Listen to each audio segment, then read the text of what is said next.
సరే, ఈరోజు మనం మైండ్ఫుల్నెస్ ధ్యానంలో వాడే నోటింగ్ టెక్నిక్ గురించి కాస్త మాట్లాడుకుందాం. మనందరికీ తెలుసు, ధ్యానంలో కూర్చున్నప్పుడు మనసు ఎక్కడికో వెళ్ళిపోతూ ఉంటుంది, అవునా? మరి అలా దారి తప్పిన మనసుని తిరిగి వెనక్కి తీసుకురావడానికే ఈ టెక్నిక్. ఇది సింపుల్గా అనిపించినా చాలా పవర్ఫుల్.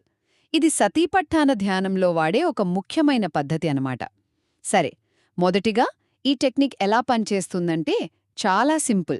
ఇప్పుడు మీరు శ్వాస మీద ధ్యాస పెట్టారనుకోండి, ఉన్నట్టుండి మీ మనసు పక్కకి వెళ్ళింది. అప్పుడు ఆ పరధ్యానాన్ని గమనించి దానికి మనసులోనే ఒక పేరు పెట్టాలి. ఒకవేళ ఆలోచన వచ్చిందా, ఆలోచన ఆలోచన అని.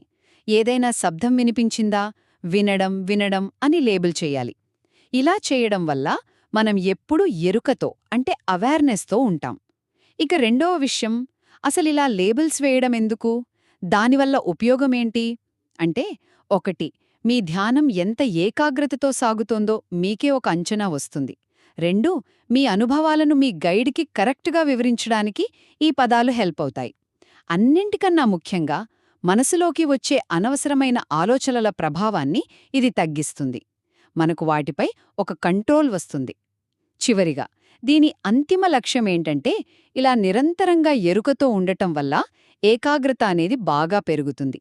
అప్పుడు ధ్యానం చేసేవాళ్లు ప్రతి ఆలోచన, ప్రతి ఫీలింగ్ ఎలా మొదలవుతోందో, ఎలా ముగుస్తోందో చాలా క్లియర్గా చూడగలరు.